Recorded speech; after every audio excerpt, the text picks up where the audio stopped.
सुनिए मालिक, हम ही कहना चाह रहे हैं कि बांद्रा तालाब वाला बिल्डिंग कंप्लीट। अरे बाबुआ आवा तू हो नाश्ता कर ले। अब आग मर दे। क्यों, क्या हुआ? सिंघानिया साहब, धर्म करम भी कोनो चीज है कि ना? सुत उठ के गपा गप भोजन, ई कोनो बात भइल? हैं? तू कहे के का चाहत बड़ा? गोपाल चाचा, आज सोमवार ह, आ शिव जी के जल चढ़ौले बिना हम नाश्ता तो दूर पानी तक ना पिहिला। पता चलल है बगले में शिव मंदिर बा। हाँ।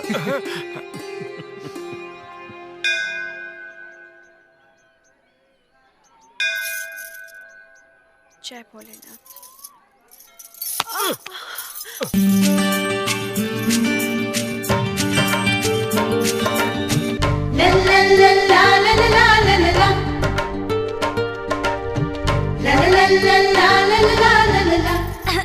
ऐसे कब तक रहने का विचार है? गलती से टकरा गई है, माफी चाहता नहीं। आपने मुझे गिरने से बचा लिया, बहुत बहुत धन्यवाद। मेंशन नोट बोलिए ना। माने? ऐसा तब बोलते हैं जब कोई धन्यवाद या थैंक यू बोलता है। ओफो सोनिया, छोड़ना। अच्छा पकड़, तूने रखा था और मुझे बोल रही है छोड़ने के लिए। चल हट। तुम सिंघानिया साहब की बेटी राधिका हो ना? अच्छा, तो आपको मेरा नाम भी पता है? बात उतर आते गोपाल चाचा से तुम्हारा नाम सुन ले रही। वैसे पूजा पाठ में तुम्हार बहुत मन लागेला।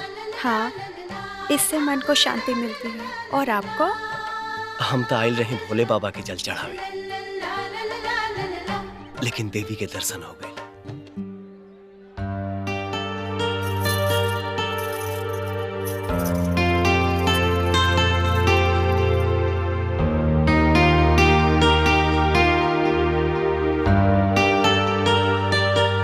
राधिका क्या सोच रही हो? कुछ भी नहीं। कुछ तो है।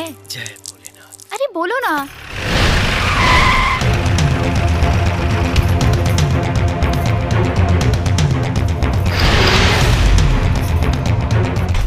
अरे ये तो सिंघानिया के बेटी है। जद एकरा के हम उठा ले, सिंघानिया साला वह करेगा जौन हम चाहेगा। ए, आज मिजाज टनटना जाए के चाहिए।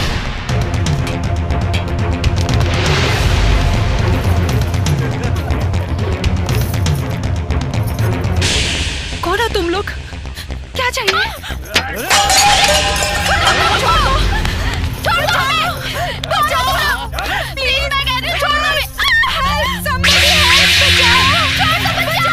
है भैया, छोड़ दे जा।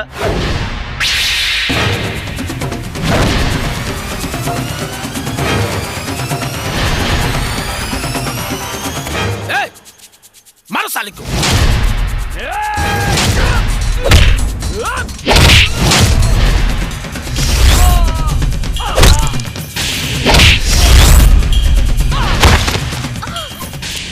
ये तो हमार दोस्त राजा हवे। तो चल के जल्दी से अपना दोस्त के बचावा, फेविकॉल लगा के। तोनी के इतना मारब के बंस चलावे खातिर मरद उधार खोजे के पड़ी। आ तुझे उन्ने बजावा, हम यहाँ बजावा तानी।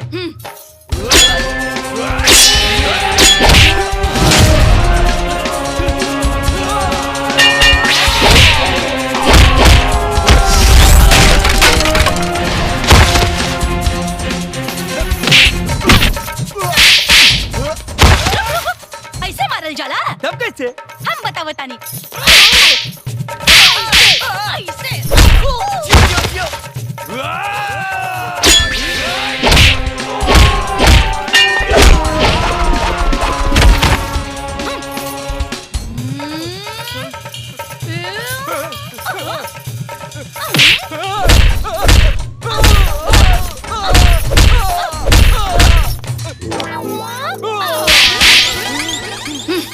अब तू मार ला।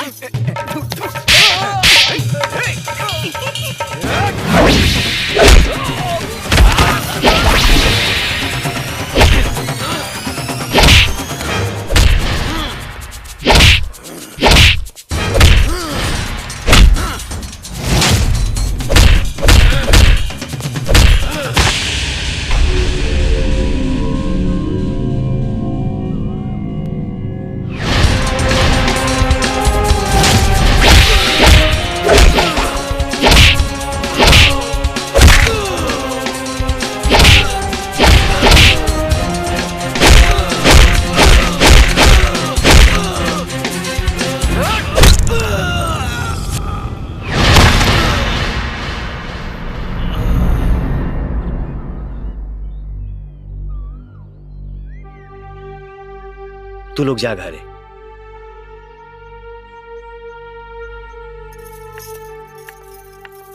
राजा, अरे भैया, तू यहाँ मुंबई में? मत पूछा हरी, बहुत बड़ा कहानी बा भाई। ता हमनियों के सुनावा ना, फेविकॉल लगा के। तू यहाँ पहुँच गईलू? चौंके की कोनो जरूरत नहीं खे राजा, हम तार पीछा करके नहीं की पहुँचनी, बल्कि संजोग से पहुँच गई नहीं। वो दिन तोरा चलते हमके पुलिस पकड़ के ले गई। का जरूरत रहे हमारा रूम में चप्पल छोड़ के भागे के? भक्ति ना तो का करती, सटल रहती फेविकॉल लगा के। अरे हम पूछा था नहीं, चप्पल छोड़ के काहे भगलू? कपड़ा उतार के कैसे भक्ति? एक कहाँ से पकड़ के ले आइला? अरे ई तितली बिया, छपरा जिला से आयल बिया, हमरा साथे नाच गा के 4 पैसा कमाए खातिर। इनकर नाच हम देख ले बानी। तभी हमार दिल भी देख राजा, फेविकॉल लगा के। एकरा बाती के बुरा ना मनिया, बोल चाल में चाहे जैसे होके, बाकी स्वभाव में एकदम चिकन बिया। चिकन होके चाहे रूखर, ये दिल बिल के चक्कर में हम नहीं पड़ सकत। जाता नहीं। भाई सुनी ना, यहाँ मुंबई में ना हमनी के एको छोट के बिहार बसौले बा, जोगेश्वरी तबेला के बगल में, ओकर नाम बा आरा कॉलोनी। और अपन गांव देश के बहुत सारा लोग रहेला भाई, तो हम चाहब रहुओ चली ना हमार बस्ती में। ठीक बा, चलब आज ना काल। तो ठीक बा, हम काले ही जाए जब रहुआ लेवे खातिर। पक्का? पक्का भैया। कभी चप्पल छोड़ के ना भागे के चाहिए।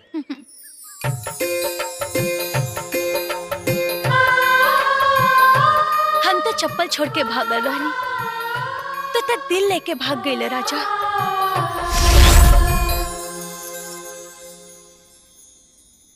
आप ठीक है ना? कहीं चोट तो नहीं लगी? आपके मुँह से भोजपुरी अच्छी लगती है। सही। अच्छा तो ये बताओ, तो के कहीं चोट तो ना लागल? आपके होते हुए भला मुझे कैसे चोट लग सकती है? क्या खूब मारा अपने उन बदमाशों को। वो लोग तो के छेड़त रहे, भला हम कैसे छोड़ती? अरे आपको तो चोट लगी है।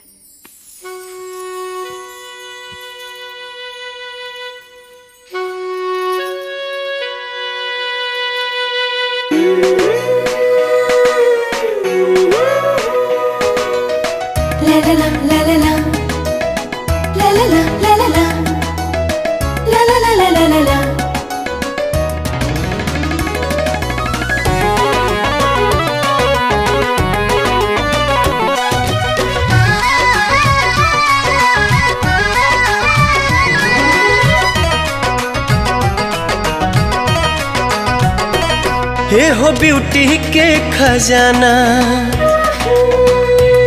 बड़ू लव लेटर के पाना। ए हो ब्यूटी के खजाना, बड़ू लव लेटर के पाना। मनवा लागे नहीं जब से दीदार भइल बा। ए जान हो तोहरा से प्यार भइल बा।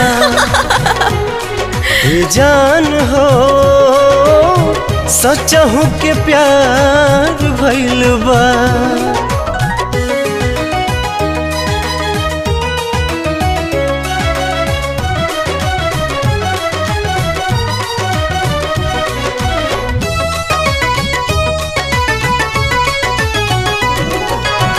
जिंदगी संवर गइल प्यार तोहर पाके। राखब कर जवा से हरदम सटके।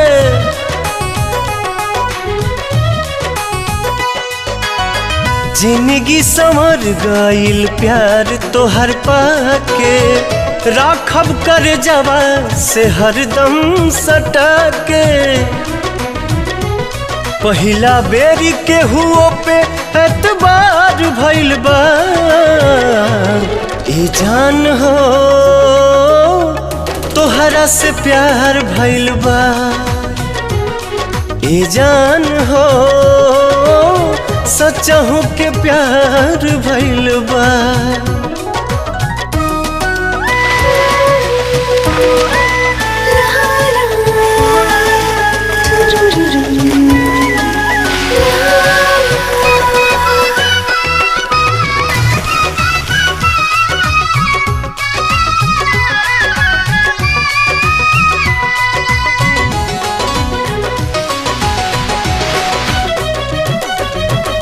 लाखों में से एक तू ही मिलल बाड़ू यार हो, रूपवा के अपने बनाला पहरेदार हो।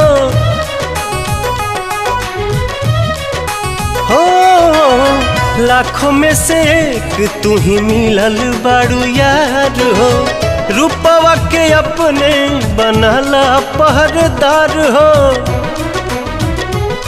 अखिया अखिए में बतिया करार भइल बा, ए जान हो तोहरा से प्यार भइल बा, ए जान हो सचहु के प्यार भइल बा। ला ला ला ला ला ला ला ला ला ला ला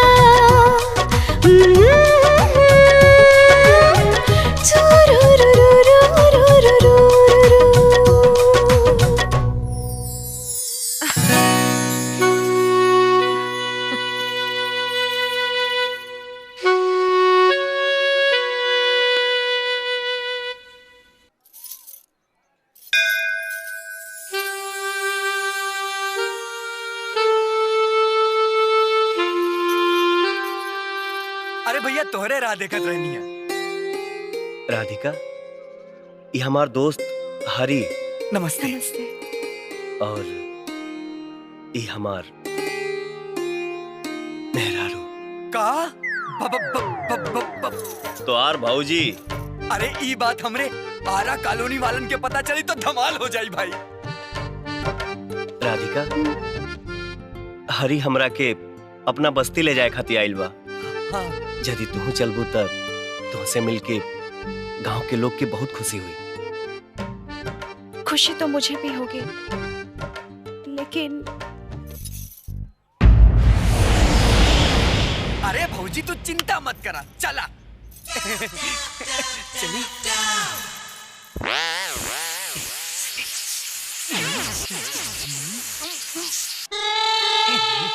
क्या हंस रहा है?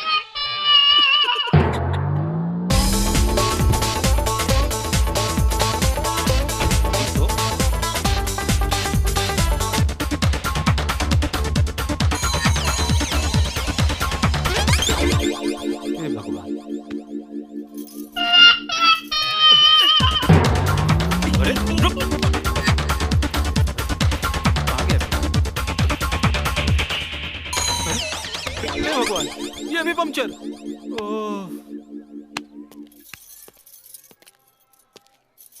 ड्राइवर। जी मैम साहब। चलो घर जाना है। मैडम गाड़ी का 2 टायर पंक्चर हो गया है, पता नहीं कैसे। फिर घर कैसे जाएंगे? मैडम गाड़ी बनवाने में तो टाइम लगेगा, तब तक आप पकड़ लो टैक्सी और चलो आप, तब तक मैं गाड़ी बनवा के आता हूँ। ओके। जी।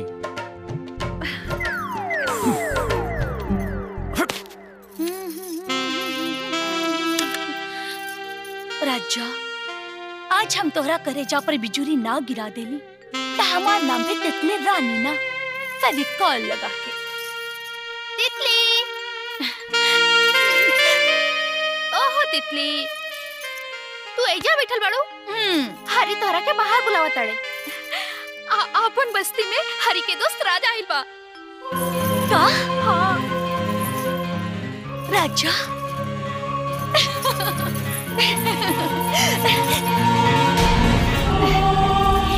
राम सीता की जोड़ी बनल रहे, जुग जुग जिए बिटवा।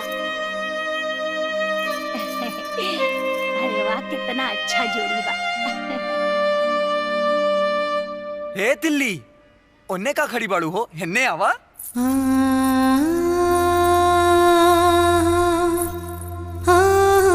भौजी, ई है तितली, लोग इनका प्यार से तिल्ली कहेलन। नंबर 1 के डांसर बाड़ी। और ई है राधिका, राजा भैया के पत्नी। हमनी के सौभाग्य बा, भैया और भौजी आज हमनी के बस्ती में आइल बाड़े। मौका भी बा, दस्तूर भी बा। भैया भौजी के खुशी में नाच गाना होके के चाहिए। ए तितली, आजुले तो नाच गा के बड़ा जिला हिलौलू। आज ऐसा नाचा कि बस्ती का पूरा मुंबई हिल जाए।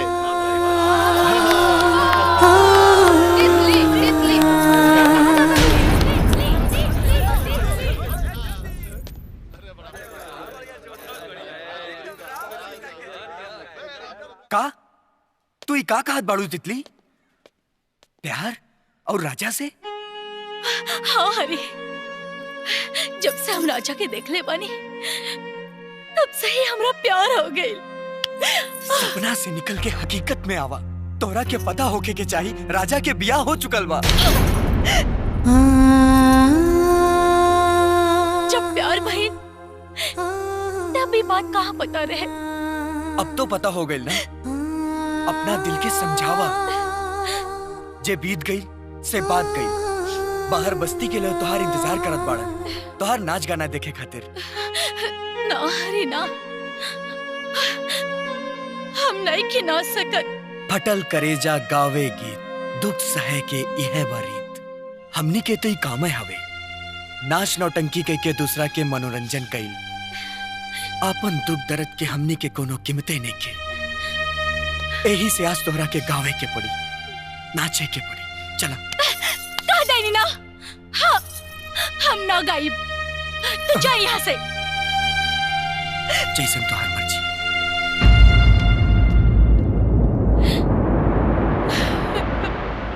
ए भैया भौजी के साथ ले आवो। अच्छा का बात बा?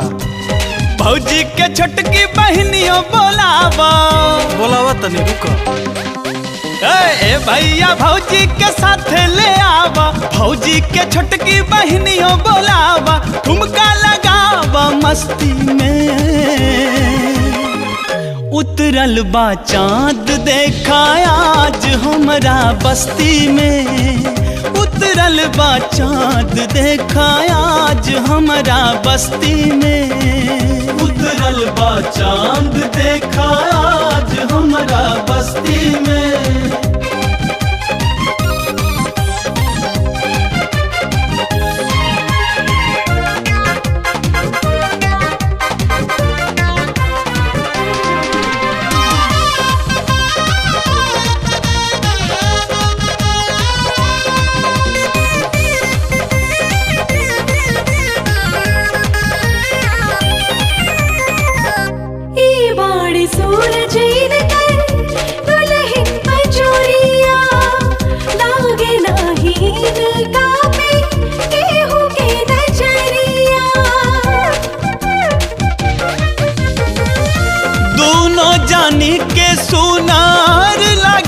सुरतिया लागताटे जैसे देवी देवता के मूर्तिया। बड़ा भाग्य ऐसन बनेला कोनो जोड़ा। साचो में केहू नहीं ज्यादा बड़े केहू नहीं थोड़ा। एकदम ठीक बोला तारू। बड़ा भाग्य ऐसन बनेला कोनो जोड़ा। केहू न ज्यादा मट केहू न थोड़ा। ऐसन आदा बा दोनों हस्ती में। उतरल बा चाँद देखा आज हमरा बस्ती में। उतरल बा चाँद देखा आज हमरा बस्ती में। उतरल बा चाँद देखा आज हमरा बस्ती में। ओ हो हो हो।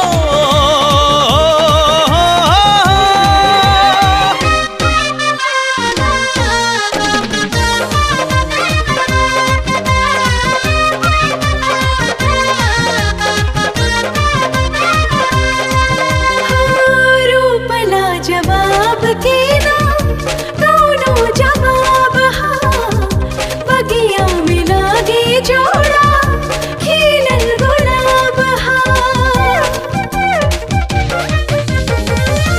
इतना दुलार हमके दिहलाए भाई। रउआ लोग के प्यार हम ता कबो ना भुलाई। मौसम सुनहरा दोबारा ना आई। ठीक है कहता रहे भाई। उछल उछल के नाचता भाई। अच्छा मौसम सुनहरा दोबारा ना आई। उछल उछल के नाचता भाई। अरमान दिलवा के कश्ती में। उतरल बा चाँद देखा आज अपना बस्ती में। उतरल बा चांद देखा आज हमारा बस्ती में। उतरल बा चांद देखा आज हमारा बस्ती में। उतरल बा चांद देखा आज हमारा बस्ती में। तुम लोगों से कितनी बार मैंने कहा कि जब तक उस गवार का तलाक राधिका के साथ नहीं हो जाए तुम लोग उसे अकेला नहीं छोड़ोगे, मगर तुम लोगों ने मेरी किसी बात पर ध्यान ही नहीं दिया। पापा कहाँ गई थी तुम और इस गवार के साथ क्या कर रही थी? जवाब दो।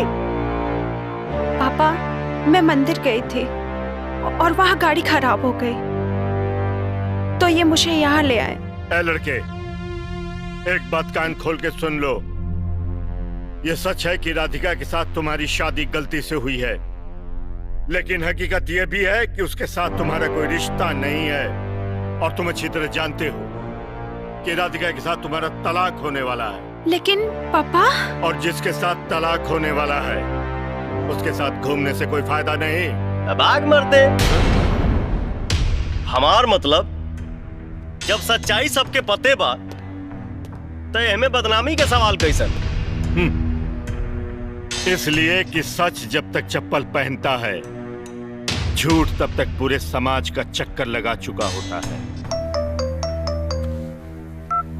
हेलो, हाँ वकील साहब। वाह, ये तो बड़ी अच्छी खबर सुनाई आपने। चलिए कल कोर्ट में ही मिलते हैं। ओके।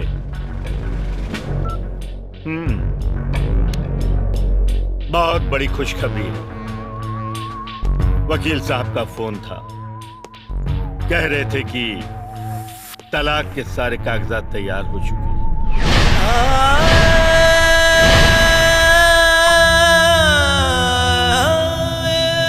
बस कल तुम दोनों को कोर्ट जाना है और उसके बाद तलाक हो जाएगा और फिर तुम दोनों हमेशा हमेशा के लिए इस नकली रिश्ते से मुक्त हो जाओगे।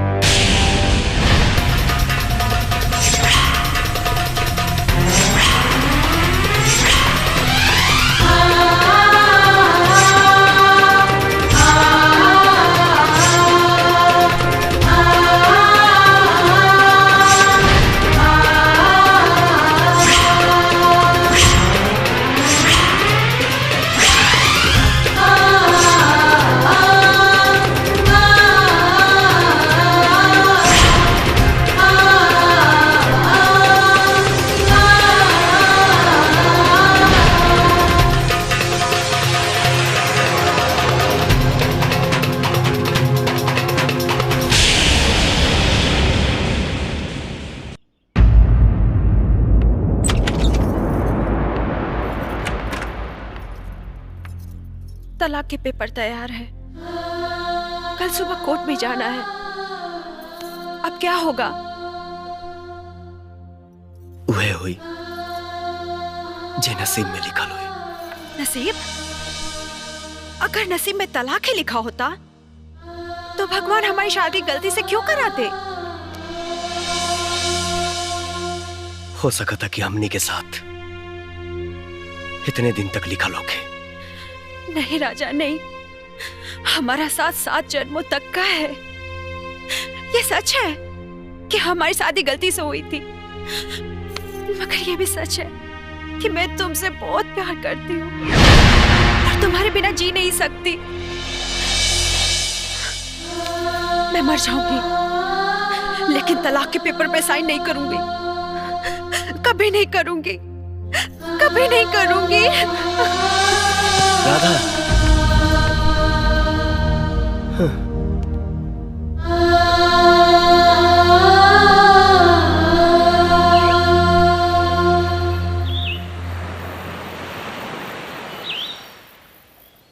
हाँ वकील साहब, हमें मालूम है। ठीक है, हम समय पर कोर्ट पहुंच जाएंगे। ठीक, ओके। रामू, कमला। जी मालिक। जी मालिक। तुम राजा को बुलाओ। जी। और सुनो जी। जाके राधिका को बोलो जल्दी से आ जाए, हमें कोर्ट पहुंचना है। जी मालिक। जय, गाड़ी निकालो। मालिक, राजा साहब कमरे में नहीं है, पूरा बंगला देख लिया, नहीं मिले। मालिक, राधिका दीदी अपने कमरे में नहीं है। क्या हुआ पापा? चलिए ना। राजा और राधिका दोनों गायब हैं। What? अपने आदमियों से कहो कि वो शहर का चप्पा चप्पा छान मारे। मुझे वो दोनों चाहिए, किसी भी कीमत पर। जी पापा। चलो भाई। ये हमारी इज्जत का सवाल है। बच के कहाँ जाएंगे?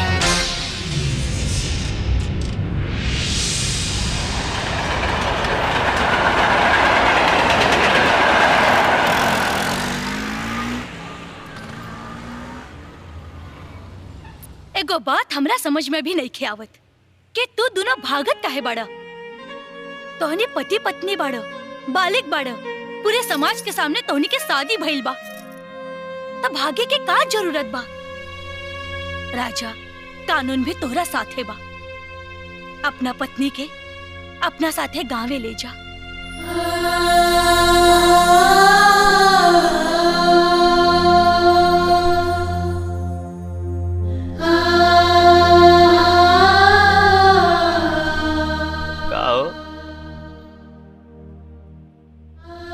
चलबू ग्राम जोकहरी पोस्ट मौली घाट थाना कृष्णगढ़ जिला आरा भोजपुर बिहार पिन नंबर 80 23 16।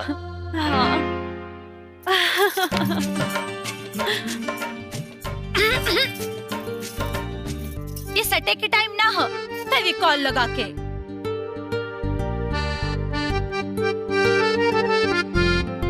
चली अब जल्दी से पटना एक्सप्रेस पकड़े और निकल जाइए अपना गाँव में। ठीक कह दिया।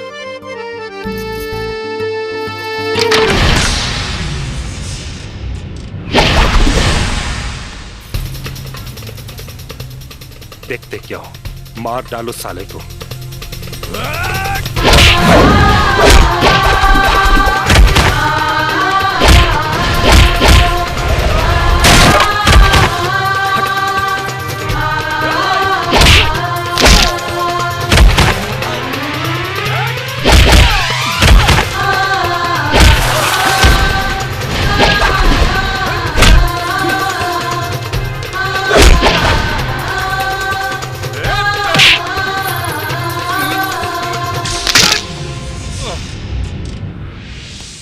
सार हवे, सारे बन के रहो।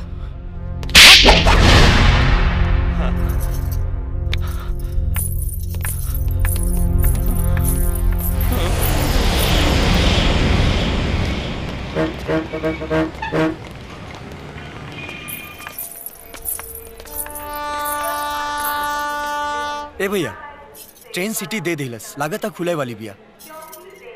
राजा के ख्याल रखिए।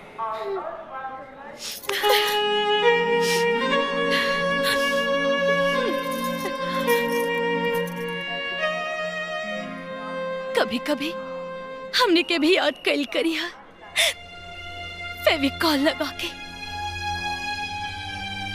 तोहरा लोग के ये एहसान हम कबो भुला नहीं की सकत। जल्दी चला भैया, ट्रेन खुल जाई। हाँ।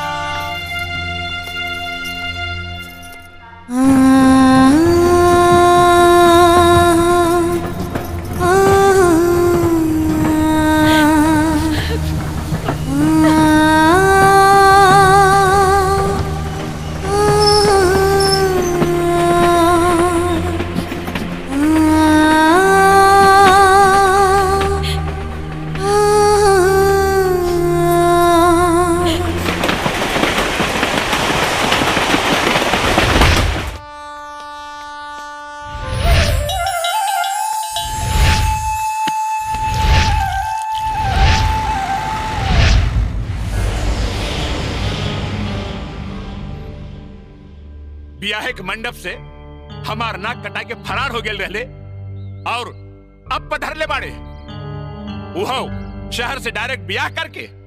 बेटा जटाशंकर, हमार पोता ब्याह करके आइल बा, कोनो चोरी चकारी करके नहीं खे आइल जे तू भबक रहल बाड़ा। बाबूजी, उहे तो हमहू कहतानी। बाबूजी, माई ठीक कहती है। अरे खाक ठीक कह रहल बिया, खेत एक मुकदमा चल रहा बा। घरे में तोहार बहन जवान कुंवारी बैठल बिया। बबलू के पढ़ाई लिखाई के पैसा जोड़े के बा से अलग और ऊपर से ये नौटंकी। तो ऐसे काहे न कहती कि दूसरा के खीस बेटा पे निकाला तानी। गुड़िया खीस बटलो ही पे। अरे मटरुआ, मुहावरा तो सही बोल। सही मुहावरा है सौतन के खीस कठौती पे। बाबूजी अब ज्यादा ना खिसाई। दुल्हन घर के लक्ष्मी होली, हमनी के दुल्हन के स्वागत करे चाहिए। अरे लड़की पगला गेल बिया। बबुआ जी बम्बई से बियाह कई आइल बाड़ा त लड़की के जात पात कुल खानदान और धर्म के पता बा कि ना? ए जी जात पात से का होला, लड़की के बुद्धि विचार और संस्कार अच्छा होके के चाहिए। अच्छा अब तू भी हमरा के बुद्धि देबू। एकरा बुद्धि बा तबे तो देत बिया। जेकरा बुद्धिए नहीं खे से का दीही। जेकरा केसे नाते झारी का। अरे मटरुआ मुहावरा तो सही बोल। जेकरे नोहे ना से बकोटी का। हाँ दद्दा। ए बाबूजी ना हमरा के झारे के बा ना बकोटाई के बा। बाकी राउर पोता जौन कैले बा ना उ ठीक नहीं खे कैलस। सुना, जब तक माई बाबूजी के पैर ना छुआबू ना तब तक ये लोग रिसियाइले रही हैं। जा जाके पैर छुआ जा। सदा सुहागन रह बहू। दूधो नहाओ पुतो फला।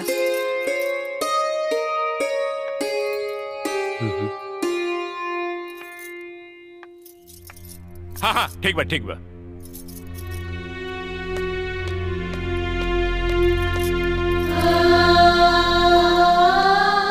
माई आरती उतारे ना। देखा परेशान मत होकर। बाबूजी बहुत सीधा हमें 1-2 दिन में पिघल जी। हाँ बबुआ, बहू एने आवा।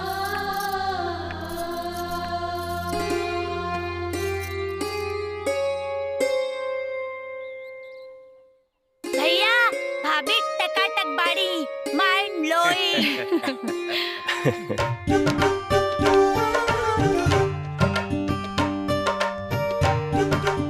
चला भितरी चला। आवा भौजी चला। चला बेटा। ओम जय जगदीश हरे, स्वामी जय जगदीश हरे। भक्त जनों के संकट, दास जनों के संकट क्षण में दूर करे। ओम जय जगदीश हरे, ओम जय जगदीश हरे।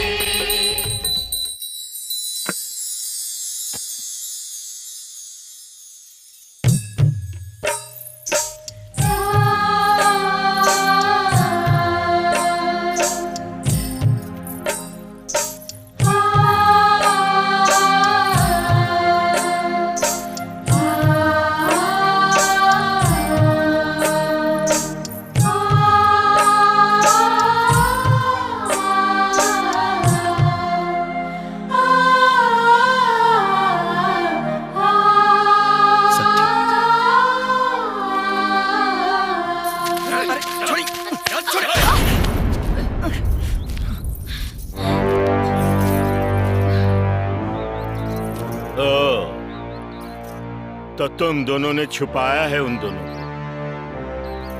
अब सच सच बता दो वो दोनों कहाँ हैं, वरना तुम लोगों को अच्छी तरह मालूम है ये पूरा मुंबई शहर हमारे नाम से कांपता है। देखिए हमार गल चिकन जरूर है, बाकी हमार अकल ना चिकन है ना किस्मत। इसीलिए तो आज तक हम लोग को चिकन काम किए ही नहीं।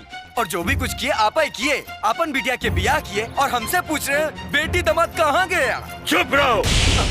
कैसा दामाद? मैं इस शादी को नहीं मानता। लेकिन कानून तमानेला फेविकॉल लगा के। कानून? कैसन कानून है बाबूनी? कानून के कोइलवार साहब पाकट में लेके पहलेजा घाट घूमेलन। ए लड़की, कान खोल कर सुन लो। हमने अपनी जिंदगी में 2 चीजों का हिसाब कभी नहीं रखा, टेंडर में बोली और गुस्से में गोली। और इस बात को गिदड़ भभकी मत समझना।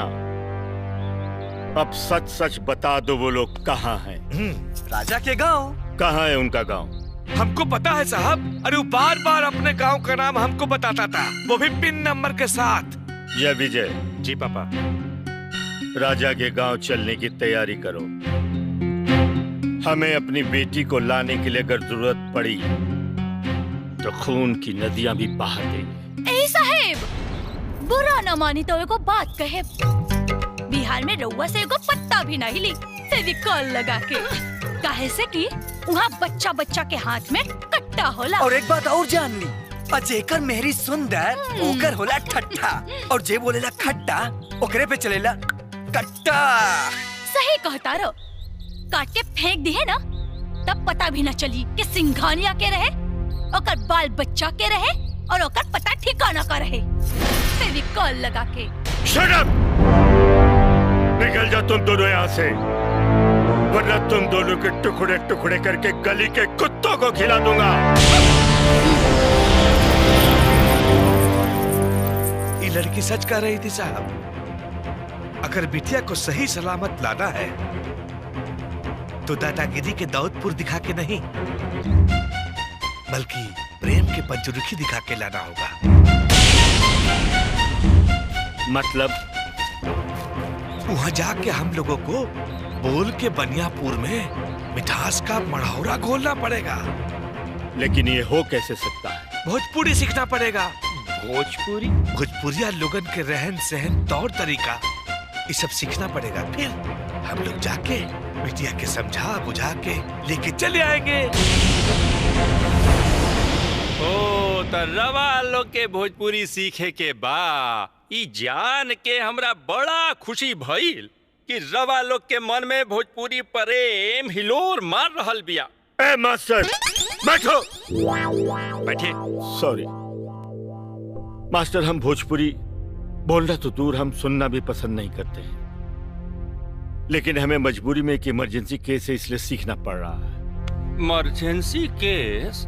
ऐसन कौन इमरजेंसी पड़ गई महाराज? ज्यादा बको मत। अगर तुमने हम तीनों को 3 दिन के अंदर ठीक से भोजपुरी नहीं सिखाया तो तुम्हारी खोपड़ी उड़ा दूंगा। जरूर सिखा दे। बाकी तमाचा तो हटा ली महाराज। अच्छा एक बात बताइए, भोजपुरी सीखने के लिए इसका व्याकरण भी सीखना पड़ेगा? ना ना, एकदम में ना। यह तो एगो भाषा हो जेकर कोनो मानक व्याकरण नहीं खे। जे जेतने बड़ थे थर ओकर व्याकरण ओतने मजबूत। तो ठीक है, इसको भोजपुरी में कह के बताओ। चाहे दर्जनों खून कर डालो, मगर पुलिस के सामने यही कहो कि हमने एक मच्छर भी नहीं मारा। 7 बेर सतुअन, अब हतार के आगे दातुअन। कमाल है, भोजपुरी में इतनी बड़ी बात इतने कम शब्दों में बोली जाती है। हाँ?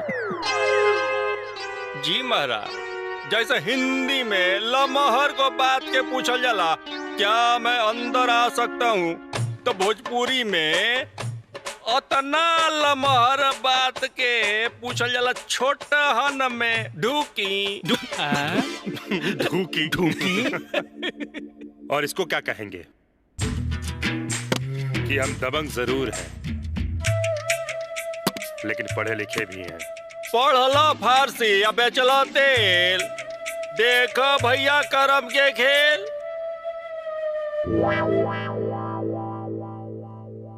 और अगर रास्ते में अगर टॉयलेट लग जाए तो उसे क्या कहेंगे?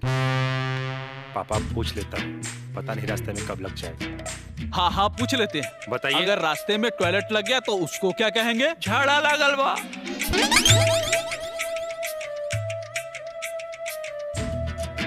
झाड़ा लागल बा। झाड़ा लागल बा। जी बिल्कुल सही। मास्टर एक बात बताओ, इसको भोजपुरी में क्या कहेंगे? कि अपने घर में जो करना हो करो, मगर दूसरे के घर में करने के लिए 5 बार सोचना पड़ेगा। अपन घर हग हग भर और दूसरा के घर में थू कहूँ में डर।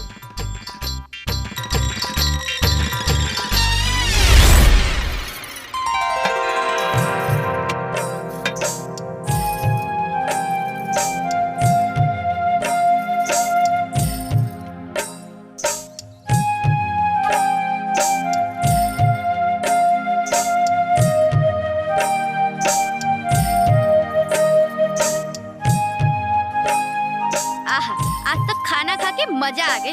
भौजी तोहरा हाथ में जादू बा जादू। इतना बढ़िया खाना ई घर में पहली बार बनल बा। देखिए खाते खाते अंगुरिया मत खा जाइए। देखा बहू, मेहरारू के बड़ाई भइल तो लइका सुर में सुर मिलावे लागल।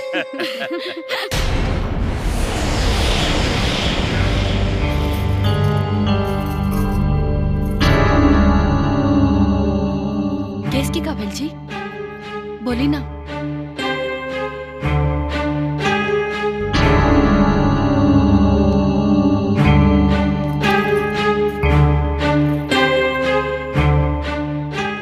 राजा के माई, हमार बहू के पैर बड़ा शुभ बा जी। खुश रहा बहू, सदा सुखी रहा। अरे अरे हमनी के मुकदमा जीत गई ली जा। सच? हाँ सच। भगवान से ये प्रार्थना बा कि उनकर कृपा इस परिवार पर सदा बनल रहे। अरे दुल्हन, तू भोजपुरी जाने लू? जानत त ना रहनी हा, लेकिन इनका संगे धीरे धीरे सीख गई नी। इस परिवार के प्यार पावे खातिर हम कुछ भी कर सके नी।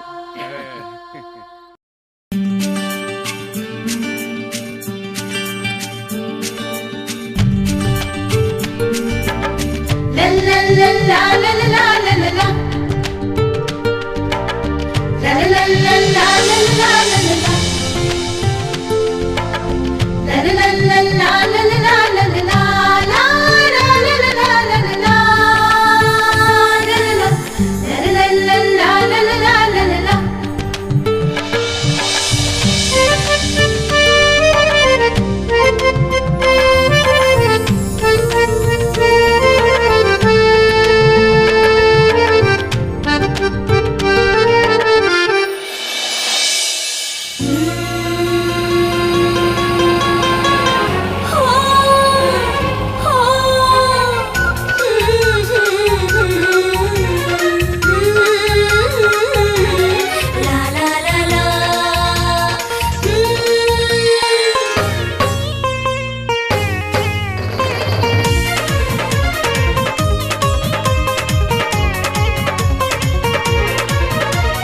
होठवा रसीला भइल रसदार, सबका से निक बाड़ू धनिया हमार।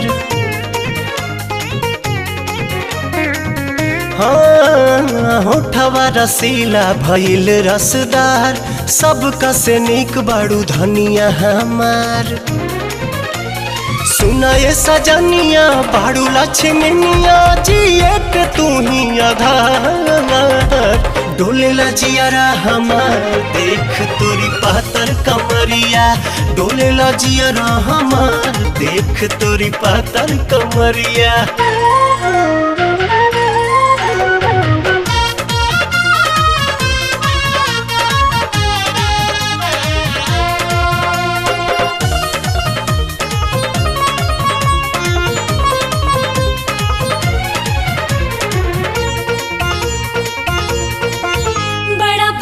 सजल बा सिन्होरा, होके नाचे मगन मन मोरा। सारा दुनिया के हम ठुकराएब, हमर घरवा बनल तोहर कोरा।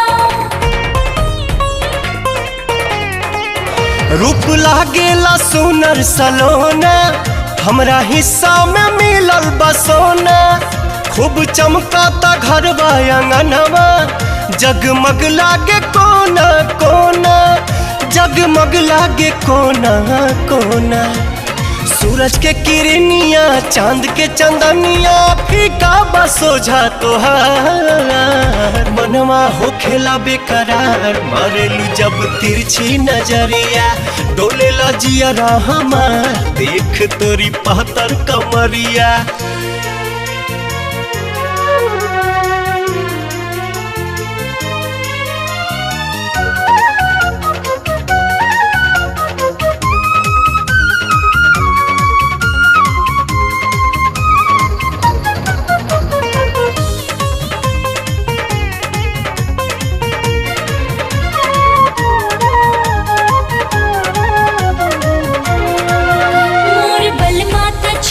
छबीला लागे अखियां गजब के नसीला साथ कबो भी छूटे न पावे हम सपनों में सोचत रहीला। जान महरे जमनिया ये रानी पोरे पोरे भरल बानादानी अब तक खुशी के नइखे ठिकाना लागे पागल भइल हम बानी लागे पागल भइल हम बानी। सुनाए सुगनिया मन के मोहनिया सच्चा मिलल हमरा प्यार कैसे करी इंतजार पास तनी सटा गुजरिया डोलेला जियरा हमार देख तोरी पातर कमरिया। साहब जी प्रणाम साहब जी। अरे मैनेजर साहब हमरा मालूम बा कि हमरा का बतावे आइल बानी। नयका बिल्डिंग के हिसाब किताब दिखावे आइल बानी। काम काम काम। अरे महाराज जीवन भर कामे करत रहब घूमी फिरी मौज मस्ती करी सिनेमा देखी कांदीवली में सिनेमा लागल बा उठाई ले घुंघटा चांद देख ला जाई देखी। अरे भोजपुरी फिल्म बड़ा मजेदार होला। सही बोलनी नु मैनेजर साहब। अब बोली हमार भोजपुरी कैसन लागल।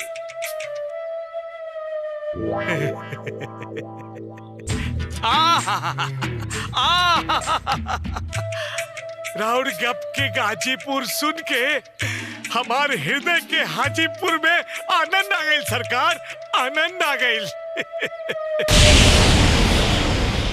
आनंद तब आई मैनेजर साहब राजा के गांव जाए के तैयारी करी। हम अपना बेटी के तले के अइबे करब बाकी अपना भोजपुरी जबान के मिठास से राजा के जिंदगी में जहर घोल दे।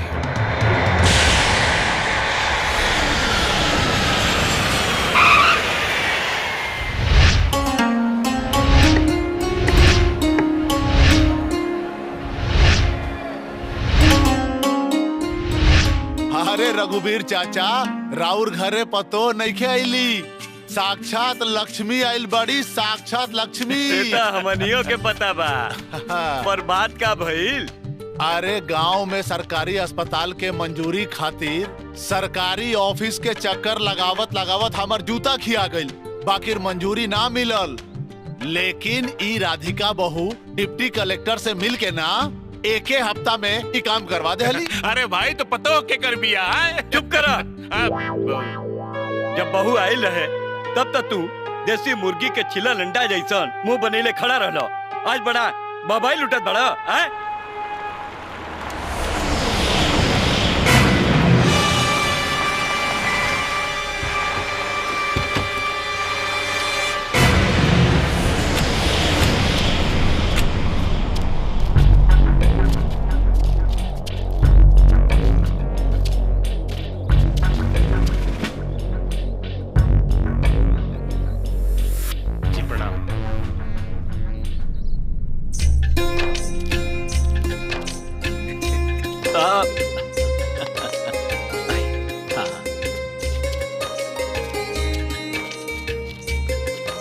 हमारे बाबूजी। जी प्रणाम। प्रणाम। ये दादाजी। जी प्रणाम।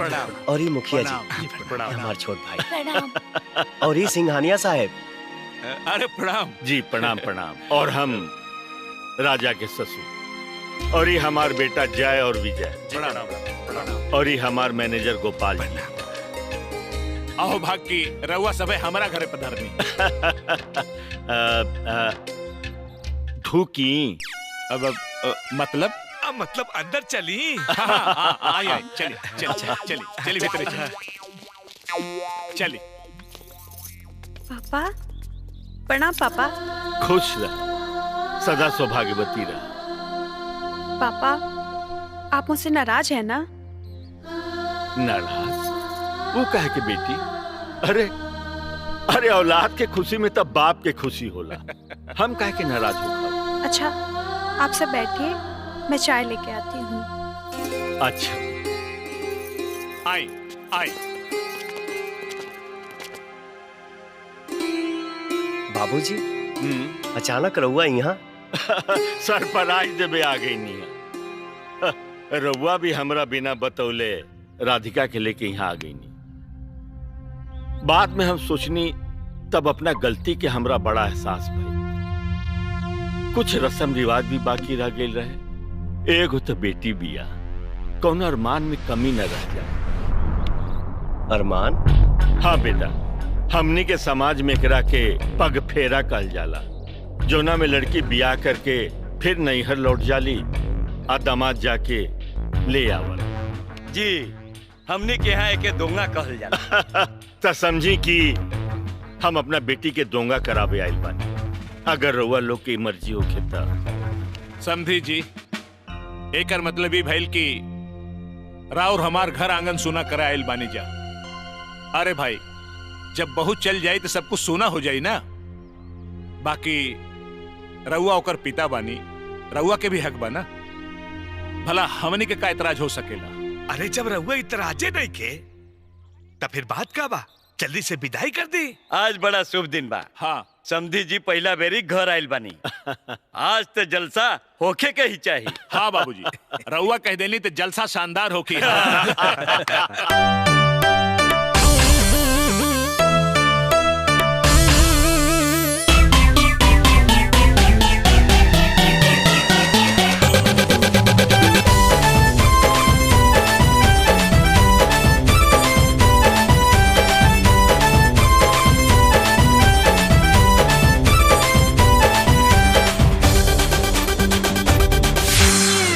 बड़ा भाग्य घर आइले समाधि बहुनवा।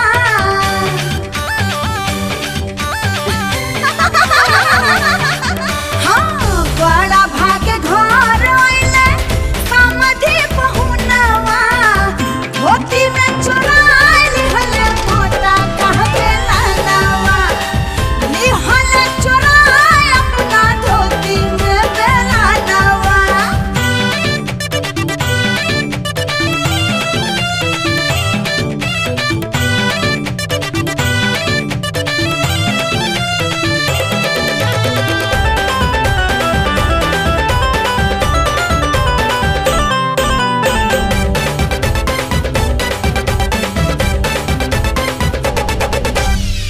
नाश्ता में पूरी तारा कारी देहल जाई। थोड़े खई है थोड़े इनके गमछा में बनाई। अरे नाश्ता में पूरी तारा कारी देहल जाई। थोड़े खई है थोड़े इनके गमछा में बनाई।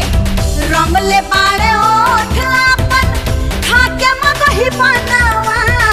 रंगले बाड़े ओठ अपन खाके मगही बनवा।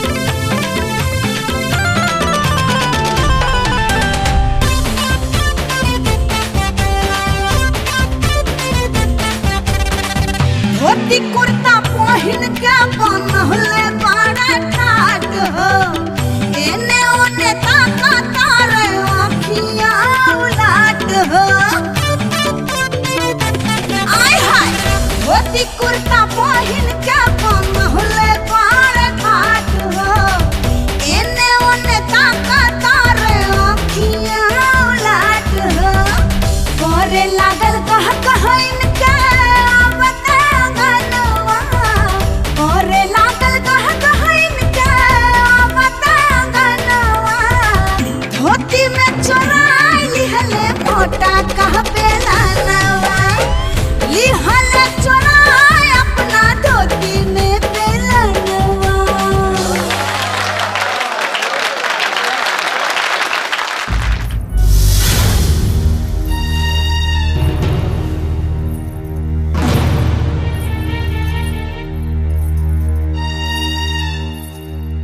हमार करेजा इतना टेंशन में गए बाड़ू। अरे तोहके तो आज और खुश होके के चाहिए। तुहार बाबूजी तोहके विदा करा के ले जाए आइल बाड़े। ये बात के तो चिंता हमरा खाए जा रहल बा कि पापा अचानक से यहाँ आ गइलन। न जाने काहे बहुत डर लागता। एमे डरे के का बात बा? तुहार पापा बिल्कुल बदल गइल बाड़े। बिटिया के जुदाई उनसे सहल ना गई। देखलू है ना, शहरी से गंवाई बन गई और हमनी के भाषा भी सीख लेलन। कुछ भी हो, हमरो के छोड़ के कहीं न जाए। हम कुछ दिन बाद मुंबई आके तोहके ले आइब ना। नहीं, रोहा हमरा संगे चलब तबे हम जाए, ना तो ना।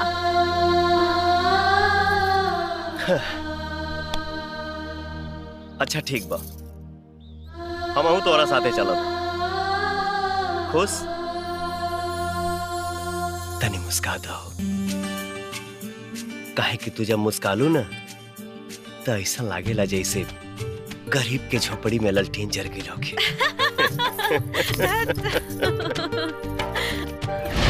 त्योहार बीत जाए, लड़की फिर वापस आ जाए। ठीक बा। अच्छा दादाजी, आशीर्वाद बेटा। प्रणाम। हाँ। चलिए चाचा। प्रणाम। खुश रहा। अच्छा प्रणाम। हाँ प्रणाम। आई। अरे उतर जाए भो। अरे बहुत भारी बा। जी अब आज्ञा दी। जी जी जी प्रणाम। अच्छा प्रणाम। प्रणाम।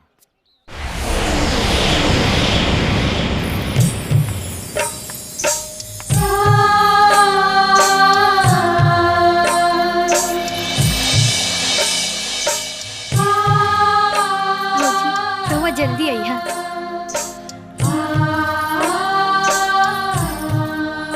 खुश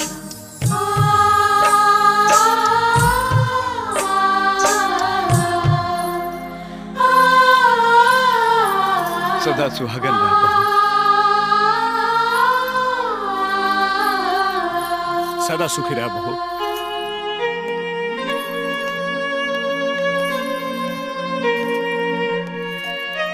बेटा बहू के लेके जल्दी ही वापस आ जाइए, नहीं तो हमनी के मन न लागी। जी बाबूजी, हमनी के बहुत जल्दी वापस आइब जा। हाँ बेटा, खुश रहा, जल्दी आइए। चल।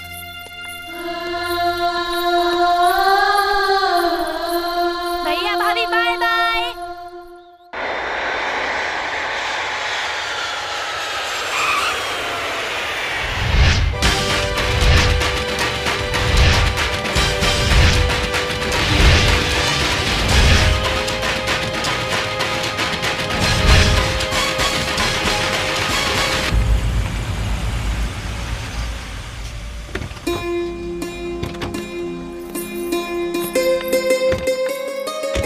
आओ बेटा आओ।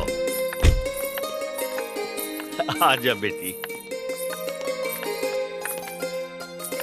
नमस्ते वाली। नमस्ते दीदी। नमस्ते दीदी। कमला हाँ? अंदर ले जाओ और आइए गाड़ी से दीदी। सामान जी, निकाल मालिक। लो। आओ बेटा। राजा बेटा, अरे हम तुम्हारे गांव गए, तुम्हारे माता पिताजी ने बड़ा आदर सत्कार किया। हमको पहली बार पता चला कि शहर से अलग एक दुनिया भी है, लेकिन तुमने जो किया वो अच्छा नहीं किया। उठ हरामखोर, हमारी बेटी को लेके भागा था, भूल गया कि वो सिंघानिया की बेटी है, सिंघानिया की।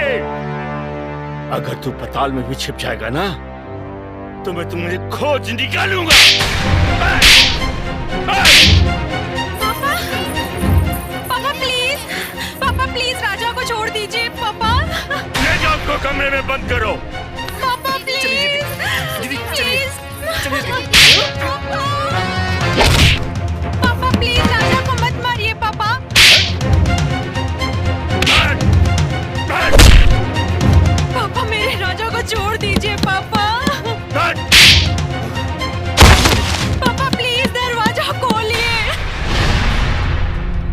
तो रहुआ यही खातिर अपनापन के दिखावा करके गांव से हमनी के यहाँ लेके आईनी। हाँ,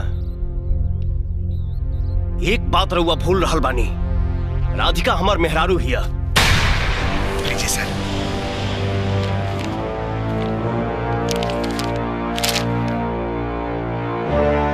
चुपचाप तलाक के इस पेपर पर दस्तखत करो और दफा हो जाओ यहाँ से, वरना यहाँ से तू नहीं तेरी अर्थी जाएगी।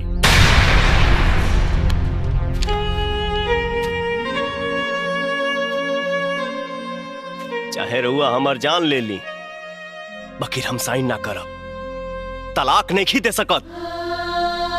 कहे कि हम राधिका से बहुत प्यार करीला। हम तुम्हें तब तक मारते रहेंगे जब तक तुम राधिका का नाम नहीं भूल जाओ।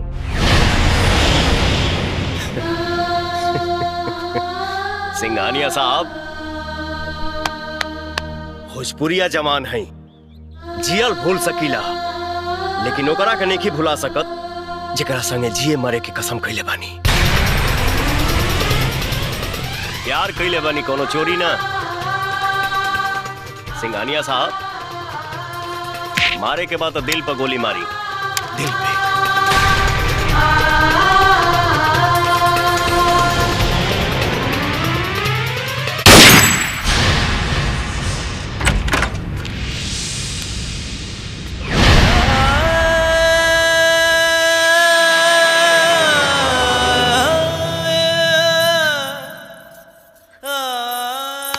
मार डाला, मेरे राजा को मार डाला। अब कातिल है कातिल, मुझे भी मार डालिए। राजा जिंदा, मैंने हवा में गोली चलाई थी। और ये लो डाइवोर्स पेपर, इस पर दस्तखत करो। नहीं, मुझे मार डालिए, लेकिन मैं इस पेपर पे साइन नहीं करूंगी। मैं राजा के बिना नहीं जी सकती। तो राजा के साथ रह कभी तुम जिंदा नहीं रह सकती। इस पेपर पर दस्तखत कर दो, वरना हम तुम्हें नहीं, हम राजा को गोली मार देंगे। नहीं। हाँ, अभी इसी वक्त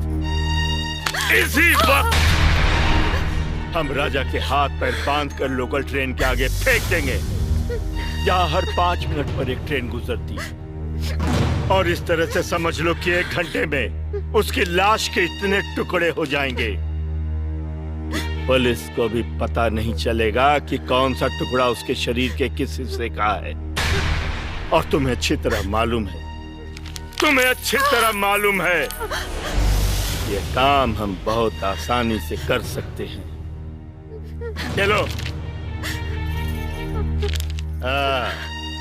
शाबाश। और अब इस कागज पर अपने साथ साथ राजा के भी दस्तखत करवा कर ले आओ।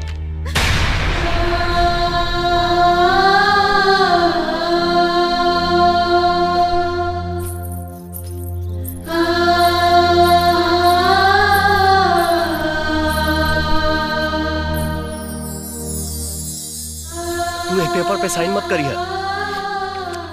हम साइन कर चुकल बानी। ना, ऐसा नहीं हो सकत, ये सब झूठा। तू साइन नहीं कर सकत, काहे कि हम तो से बहुत प्यार करीला। और यदि लोग हमके मारे के चाहता ना, तो हम मारे खातिर तैयार बानी।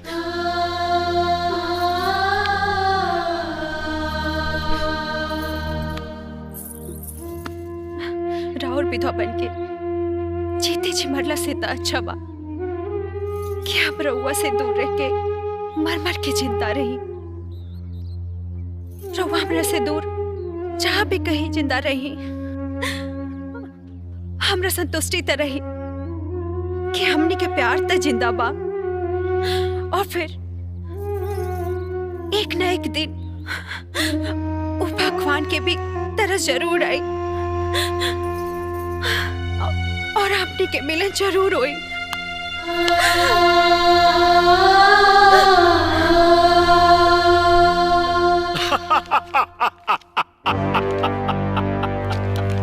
देखा, हमेशा जीतने वाला सिंघानिया फिर जीत गया। आज की रात इस जीत के नाम।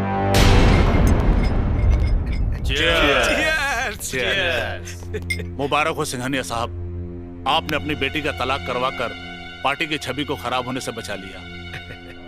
अगर ये तलाक नहीं होता तो अपोजिशन वाले इसे मुद्दा बना सकते थे। ठीक कहा। सिर्फ जाम ही टकराना है या फिर कुछ और भी बंदोबस्त है? अरे आपके परेशान हुए के कोनो जरूरत नहीं है साहब। ई खुशी के मौके के खातिर हम 2 गो बनारस से आइटम बम ले आइल बानी। सामई रंगीन बाटे, मौसम हसीन बाटे, गर्दा उड़ा देव महफिल में। धीरे से उठाई बजे छटके घघरिया, गर्मी चढ़ा देव सबके दिल में।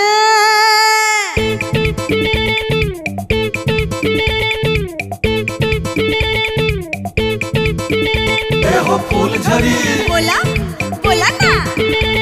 हो उड़न परी, कहा एने आवा। हो फूल झरी उड़न परी, अखिया तनी मिलावा, हमरी लेला हो तुमका तनी लगावा। ऐसे न मारा है तू नजरिया, अरे हिला के नाचा हो, हिला के। ऐसे न मारा है तू नजरिया, अटरिया हिल जाई हो। ऐसे न मारा है तू नजरिया, अटरिया हिल जाई हो। हिल जाई हो, हिल जाई हो, हिल जाई हो, हिल जाई हो। छुआ बजे पतहर कमरिया, नाचा नाचा। छुआ बजे पतहर कमरिया, बिजुरिया गिर जाई हो। ऐसे न मारा तू नजरिया, अटरिया हिल जाई हो।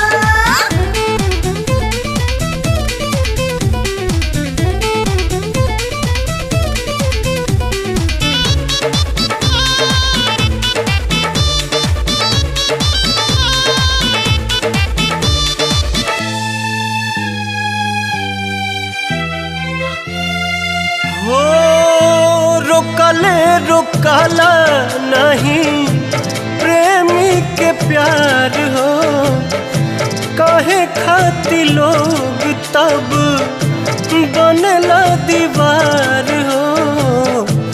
जन्मो जन्म के ई नाता तुर देला काहे विधाता। नैया के नैया बीच धारा में डुबोला, काहे भगवान तब किनारा बनला। दुखवा के दिन हमरा भाग में लिखाए, दिल के सपनवा कुली लोर में धुआए।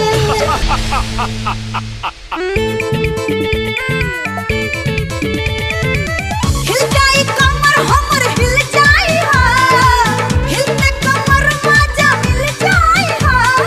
जबरी जे छुआ बसरिया, जबरी जे छुआ बसरिया, अछुरिया चल जाई हा। ऐसे न मारा तू नजरिया, अटरिया हिल जाई हा। ऐसे न मारा तू नजरिया, अटरिया हिल जाई हा।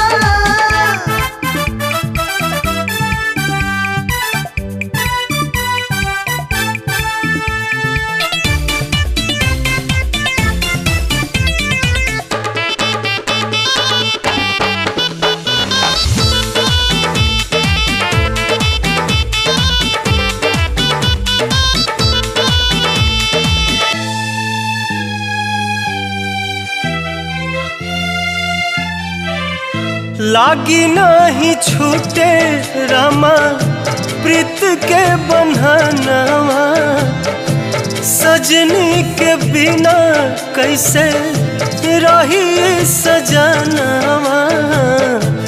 उहे तबाड़ी हमर जान हो, उनके में बसेला परान हो खेला दीवाना दिल बड़ा ही संजोग से केहू के प्रीत का है बचना ही लोग से मोहब्बत पे मारे लोगवा नफरत के छुरी मजा कवन पावेला बढ़ा के दिल के दूरी।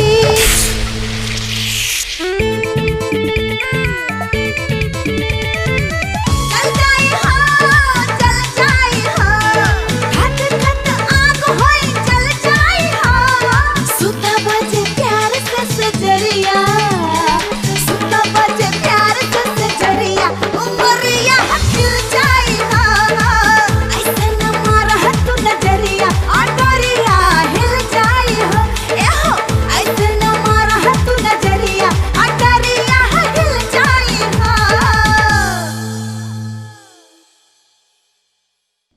मालिक मालिक राधिका दीदी बेहोश हो गई है मालिक। विजय डॉक्टर को फोन लगा। Hello doctor.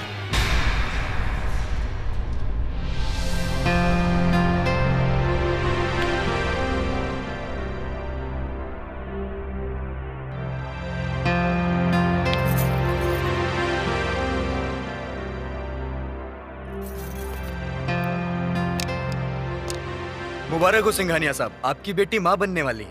क्या? जी।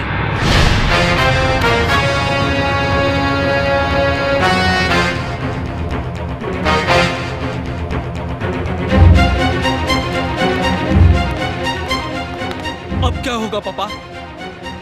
मेरा दिमाग काम नहीं कर रहा है। ये बात अगर बाहर फैल गई तो बड़ी बदनामी होगी और इस बार इलेक्शन भी लड़ना है। विरोधी इसको मुद्दा बना देंगे। आखिर क्या किया जाए पापा? अब तो एक ही रास्ता है, एबॉर्शन। नहीं नहीं, ये मेरे राजा की निशानी है, इसे मुझसे कोई नहीं छीन सकता। अगर आप लोगों ने जबरदस्ती की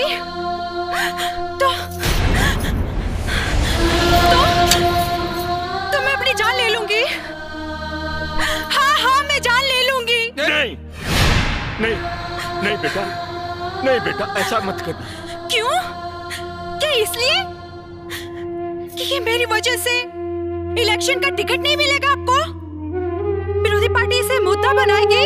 आपको राजनीति की चिंता है, करोड़ों की जायदाद की चिंता है, समाज में अपनी हैसियत की चिंता है, लेकिन मेरे सुहाग की चिंता नहीं, मेरे होने वाले बच्चे की भी चिंता नहीं है, मेरी भी चिंता नहीं है। तो मैं जीकर क्या करूंगी पापा? मुझे मर जाने दीजिए, मुझे मर जाने दीजिए पापा। नहीं नहीं नहीं नहीं बेटी, ऐसा मत कर। हम लोग ऐसा कुछ नहीं करेंगे जो तुम्हें पसंद नहीं। हाँ बेटी, ऐसा कुछ नहीं करेंगे।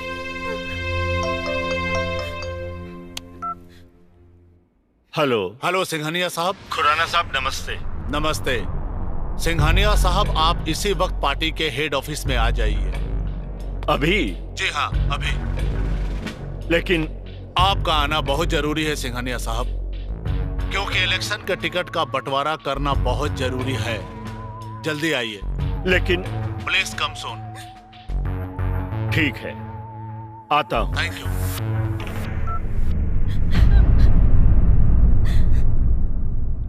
राधिका का ख्याल रखना। जी पापा।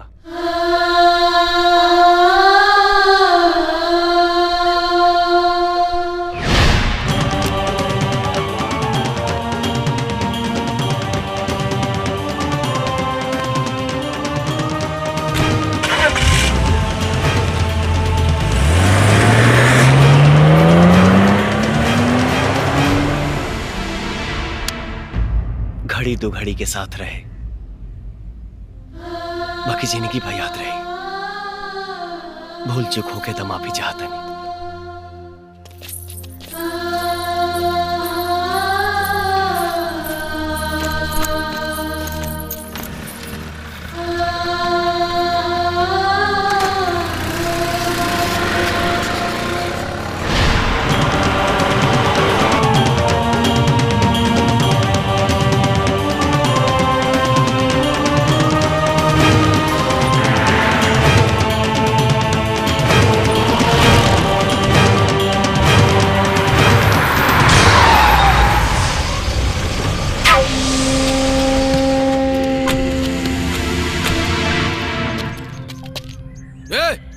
बाहर निकल, ना तो यक्का गोली में तोर मिजाज टनटना जाई।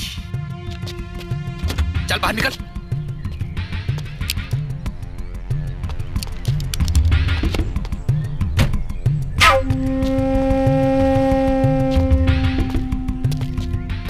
सरजू यादव नाम है हमार।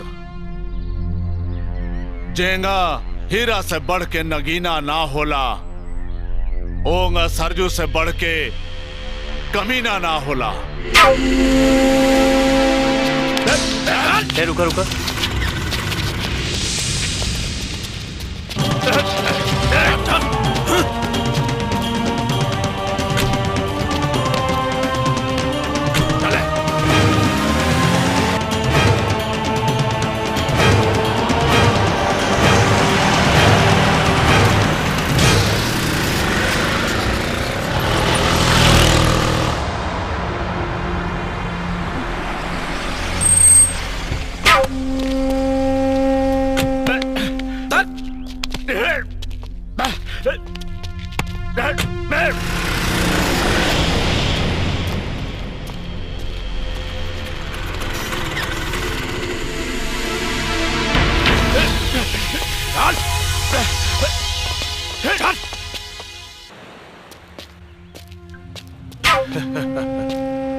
सिंघानिया, आज हम तुम्हारी ऐसा सेवा करेंगे कि तुहार मिजाज टनटना जाएगा।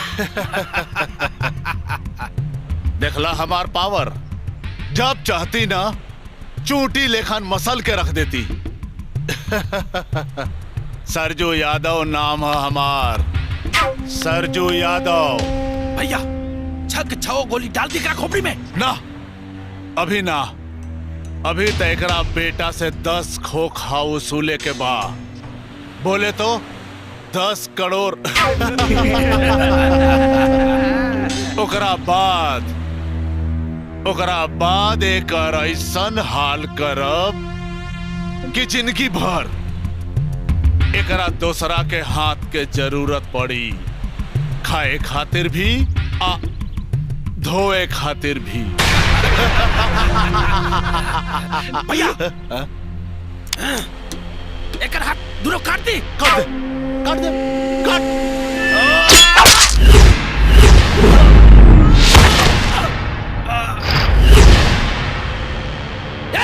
मारा संसार के।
बोल सिंघानिया। आज तो तय टंटना जाबे।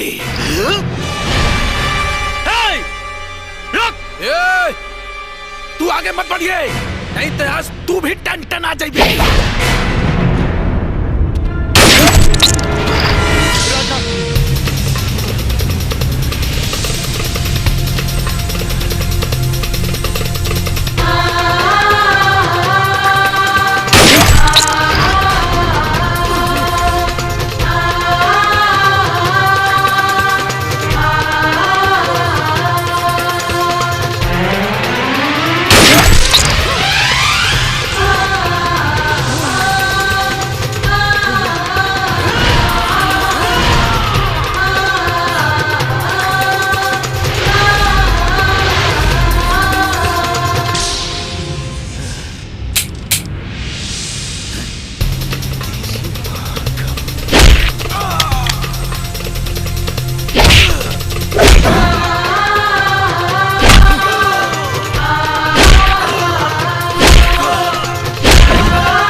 कोई भाग भी ना पाए।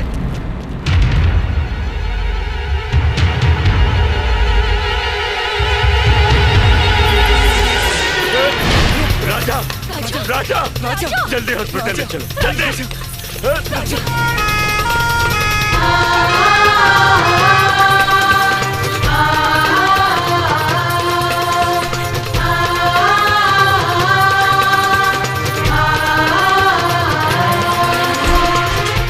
Very serious. डॉक्टर डॉक्टर जितना रुपया चाहिए तुम ले लो, जितनी दवाइयाँ चाहिए तुम मंगवा लो, लेकिन इस बच्चे को कुछ नहीं होना चाहिए। इसकी जिंदगी बचा लो डॉक्टर, इसकी जिंदगी बचा लो। देखिए आप परेशान मत होइए, मैं पूरी कोशिश करूंगा। इन्हें अंदर लेके आओ फास्ट।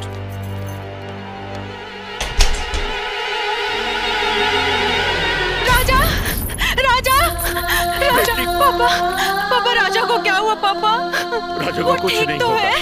हाँ वो ठीक हो जाएगा पापा घबराओ मत, राजा को कुछ नहीं होगा, वो ठीक हो जाएगा। खून बहुत बह चुका है और पेशेंट की बॉडी में ब्लड की बहुत कमी है। आप चिंता मत कीजिए डॉक्टर साहब, हम अभी ब्लड बैंक में जाके ब्लड का बंदोबस्त करते हैं। देखिए मैंने ब्लड बैंक में बात कर ली है इंटरकॉम से, बट ऐसा है कि मरीज का ए पॉजिटिव ग्रुप होने के कारण वहाँ पे ब्लड अवेलेबल नहीं है। ब्लड का इंतजाम जल्द से जल्द करना पड़ेगा। तो मेरे शरीर से ब्लड का एक कतरा ले लीजिए, लेकिन मेरे राजा को बचा लीजिए डॉक्टर। हाँ डॉक्टर पापा बोलिए ना। मेरा खून ले लीजिए, हम सबका खून ले लीजिए, लेकिन राजा को कुछ नहीं होना चाहिए डॉक्टर, कुछ नहीं होना चाहिए। जी डॉक्टर प्लीज। हाँ डॉक्टर। सिस्टर इन लोगों का ब्लड टेस्ट करो। आप सब मेरे साथ आइए।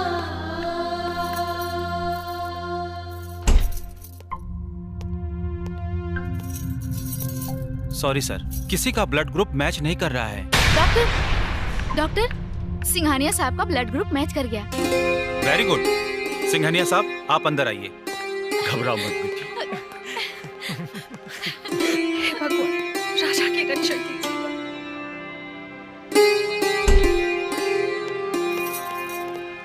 मुबारक हो, ऑपरेशन कामयाब रहा। अब डरने की बात नहीं है।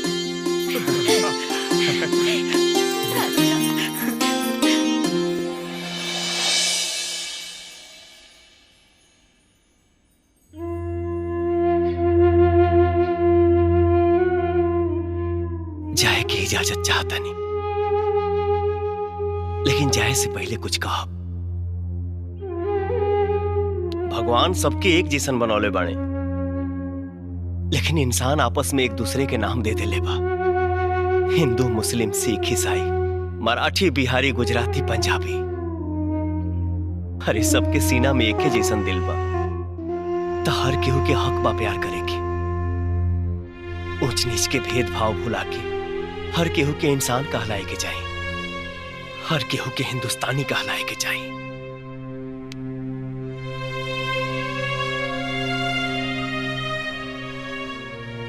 हमके लागत है कि हमार भाषण कुछ लंबा हो गई। खैर, गलती सलती होके तो माफी चाहता नहीं। राजा,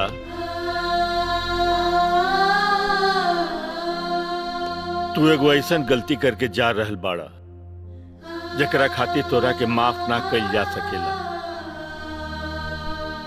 अरे ऐसे बढ़ के गलती का हुई कि अरे तू अपना मेहरारू के छोड़ के जा रहल बाड़ा। राजा, अरे तू तो हमारा आंख खोल देला। अब चाहे सौंसे दुनिया हमार दुश्मन हो जाए, अके हम तोरा के अकेले ना जाए दे, अकेले ना जाए दे। अरे तू तो ई घर के दामाद बाड़ा और ई घर के दामाद रहबा, हमेशा रहबा।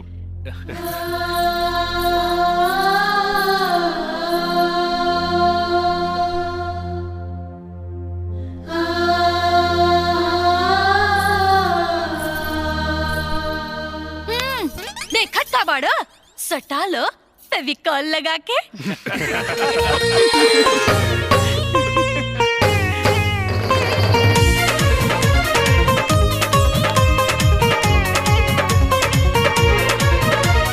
होठवा रसीला भइल रसदार, सबका से नेक बाड़ू धनिया हमार।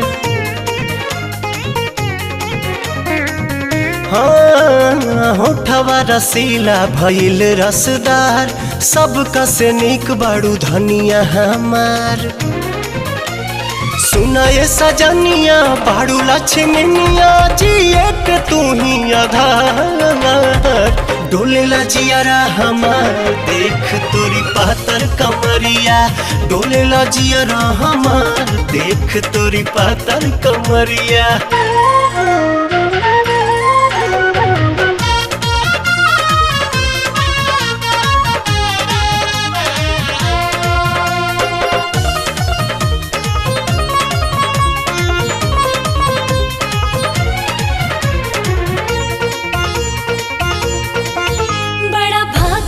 जलवा सिन्होरा होके नाचे मगन मन मोरा, सारा दुनिया के हम ठुकराइब, हमर घरवा बनल तोहर कोरा। रूप लागेला सुनर सलोना, हमरा हिस्सा में मिलल बसोना। खूब चमकाता घरवा अंगनवा, जगमग लागे कोना कोना, जगमग लागे कोना कोना। सूरज के किरनिया चांद के चंदनिया फीका बसोझा तोहार। मनवा होखेला बेकरार मारेलू जब तिरछी नजरिया, डोलेला जियरा हमार देख तोरी पातर कमरिया।